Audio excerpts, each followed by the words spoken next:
সকালের ফ্রেশ মুডে আমরা চারজন বেরিয়ে পড়লাম কলকাতা থেকে আজকের গন্তব্য ঝাড়গ্রামের রামেশ্বর শিব মন্দির। শহরের কোলাহল ছেড়ে একটু প্রকৃতির কোলে যাওয়ার প্ল্যান।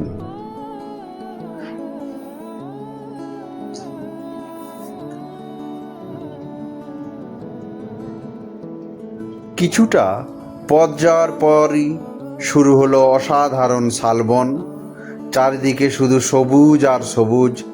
এই শান্ত পরিবেশে কয়েকটা ছবি না তুলে কি থাকা যায়? শালবনের সৌন্দর্য উপভোগ করে এবার আমরা রওনা দিলাম সুবর্ণরেখা নদীর দিকে।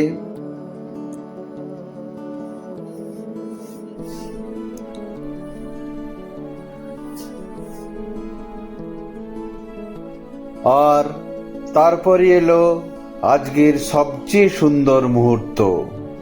সুবর্ণরেখা নদীর মাঝ দিয়ে রাস্তা, দুপাশে নদীর জল আর মাঝখানে আমরা। এই দৃশ্য কোনোদিনই ভুলবার নয়।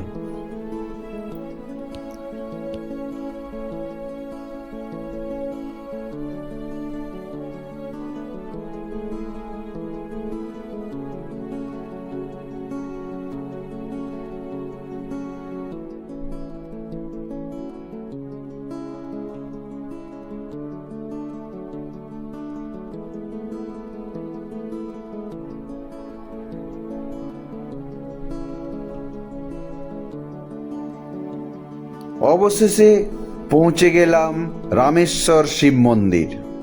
কথিত আছে শ্রীরামচন্দ্র যখন ভারত ভ্রমণে বেরিয়েছিলেন তখন তিনি এই তপবনের একদিন অবস্থান করেছিলেন।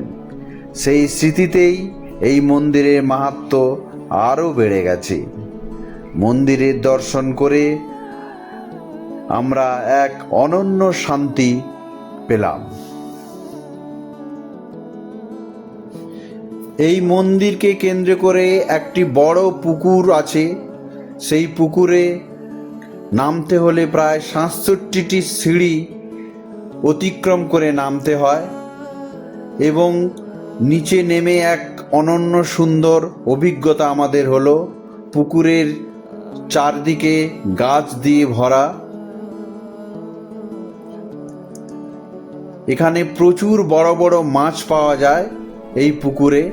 কোনো কোনো মাছের ওজন ৮ থেকে ১০ কিলো পর্যন্ত হয়ে থাকে।